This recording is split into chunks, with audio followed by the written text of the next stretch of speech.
What is the best way to get someone to stop talking to you without being rude?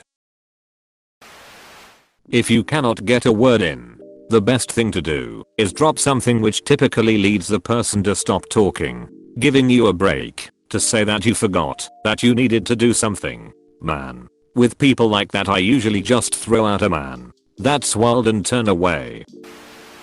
I start talking about my cats. I only have one cat, but I talk about all the cats I've had in my lifetime. And I'm in my late 50s, as if I still have them all. So, it sounds like I have about 10 cats. No matter what they say, I relate it back to a cat story. Oh, wow. That's like that time my polydactyl cat. And this is always a permanent remedy. In Caddyshack, Chevy Chase was being bored to death by somebody. Looked at his wrist, he wasn't wearing a watch. Said, "I've got a thing," and walked away. Another one from a movie was, "I just remembered something. You're boring and my legs work." Two top-notch escape strategies. In the UK you slap your thighs. Announces back quote, "Right and stand up to leave." Why do I do that too? I'm Russian. BRB. And never BB. Dad. Sorry. Can I stop you right there and then walk away quickly? I love doing this, sorry. But can I just stop you there? They're waiting for you to say something. But you don't. My favorite is where I'll make a quiet ringing noise. Or whistle. Jam my hand into my pocket. Take it out like, look at it. Say I'm sorry. I really have to take this. Hold my thumb up to my ear with my finger pointing at my mouth like an old flip phone. Say hello. Oh dear. That is rather serious. And turning back to the person. Sorry, I'll just be a minute, and walk away talking to my imaginary phone call. Put any random object to your ear and say hello. Oh, it's for you, then hand them the thing. I start signing at them. I can read lips and hear some. But sometimes I'm lazy, especially if I don't have my hearing aids in and just don't want to talk to them. Confession, my favorite people to do this to are delivery drivers or people who show up at my house randomly. They will come up to the door, which has a huge window, and start talking, and I'll just start signing back. It makes them super uncomfortable, and then they leave. Get a button that is always hooked up to your phone's Bluetooth system. Pressing the button makes your phone ring. Take the call and walk away. Japanese phones used to have this on a hardware level. Pretense call. I play the oh shoot game. Oh shoot, I totally forgot I told Sarah I would send her that spreadsheet. Or oh shoot, I forgot to pay my tab. Usually when you stop someone dead in their tracks to do something else, they tend to wait until they are re-engaged to start talking again. If you don't know the person, act like you don't speak their language. While I was traveling in Leipzig as a college student, got approached by a weirdo who said something to me in German. So I shook my head and tried to leave. He then said in English that he wanted me to buy him alcohol. So I panicked and said solo hablo español, I only speak Spanish. It was a gamble but it worked, and he shrugged and walked away. Yo. I was once approached by a sketchy stranger in Paris. He started speaking in French, and I was like no French. So he started speaking in English, and I said no English. So he started speaking in Spanish, which I speak, and I was like WTF, let me go, and proceeded to escape silently. Make a promise for a future conversation. I gotta finish up this, but hey, send me a link to that thing we were talking about, or that's cool, man. Hey, I gotta get back to work. Let me know when you beat that level. I agree with this. The only downside to it is that you can end up leading somebody on and making them think you're actually more interested. Sometimes people will be like, oh, they want to be my friend, which might not be true and can create its own problems. Bruh, I'm gonna follow this thread because no matter what I do, this person is such a dense cabbage that he won't stop texting me. I'm clearly uninterested and not responding, but he won't stop texting. Can't block him. He's a friend/acquaintance. I'm out of ideas. I've literally just ended convo a million times. Left on read. Didn't respond for a week. Like, be friends, but stop texting me all the time. I've had a few of these friends. I found responding with non sequiturs helps. They text about their day, respond with a pic of a squirrel eating a Cheerio and nothing else. Find yourself up at 2 am? Send a cartoon gif. Oh, definitely send long think piece articles. Soon enough they don't want to hear from you and won't risk texting you. Pick your nose actively. Hey, I got some stuff I gotta do, so see you later. Most seem to understand I'm being polite and we are not hitting it off. It happens. Not everyone is meant to be best friends. Lack of connection happens. Give one word answers. It's one way to show you're not interested in talking.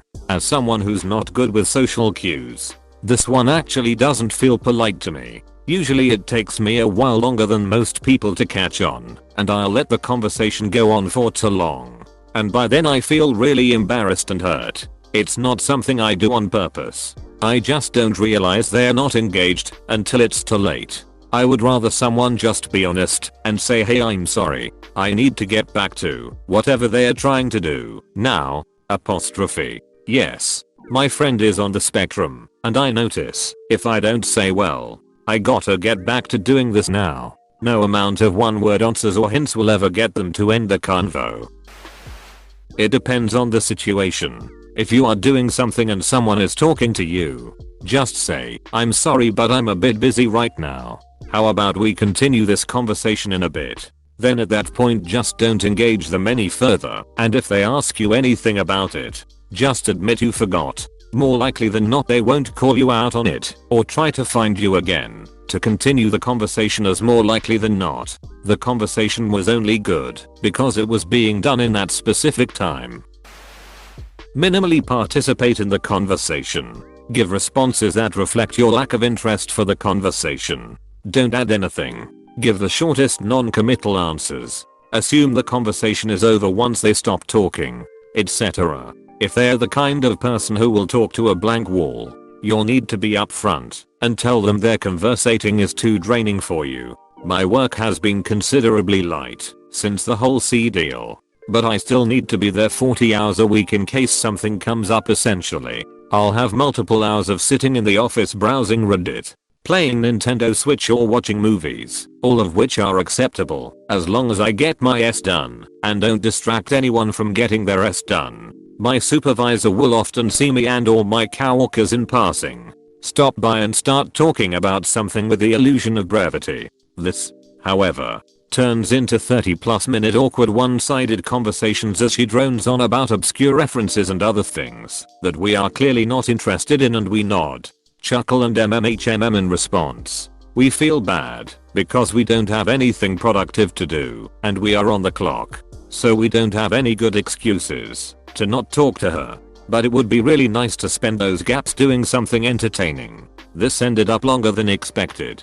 Guess I needed to rant right away. No idea. In the future? Well, I've taught my coworkers that if they ever come to my office I will steal at least 30 minutes of their time by talking enthusiastically about whatever boring programming concepts I'm currently studying. Relevant to the job, of course. It wasn't on purpose at first, but once I started to see how their eyes glossed over, despite coming to bring me yet another task they should handle themselves, I purposefully weaponized this ability to genuinely care about boring stuff. Now they leave me the hell alone. I didn't have to be in a hole to achieve it.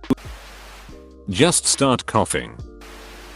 If it is an Uber or Lyft and the driver won't shut up, then put on your headphones. If you are in a social setting like a party or a bar, then you should just introduce them to someone else and keep bringing people into the conversation until you are not the center of focus. At that point, go to the bar or bathroom and then find someone you want to talk to. If it is an office setting, then you should look them dead in the eyes and tell them you are interested in what they are saying, but you are having trouble with your work. Get them to show you how they would do it and ask them to explain it in the most technical and mundane way possible. They will come to associate you with more work. If it is your friend, then tell them the truth. For work, I have a humorous sign about how busy I am that I put out on my desk on really busy days, so not to wear out its effectiveness. It's worked pretty well, too. When I first started doing it, it had the opposite effect by people stopping to tell me how cute they thought it was. I almost stopped using it. but once the novelty wore off people respected. When it was up I was serious. I've also perfected the art of typing furiously and dramatically looking with intensity back and forth between my screens. Few things are more annoying than man. You sure do look busy. I really want to respond with yeah. Fucker. Then why are you talking to me? But I've settled for gently conditioning them with mild annoyance and distracted response followed by a half-hearted apology intended on making them feel awkward enough not to interrupt my busy moments. It's an art form. Most are trained now. But now I'm moving to a new shift and have to start all over. I have a chatty desk mate at work. I had to start saying I had so much to do I really need to concentrate and putting headphones on. Blamed the office in general being too noisy. I think she got the message because she barely speaks to me now.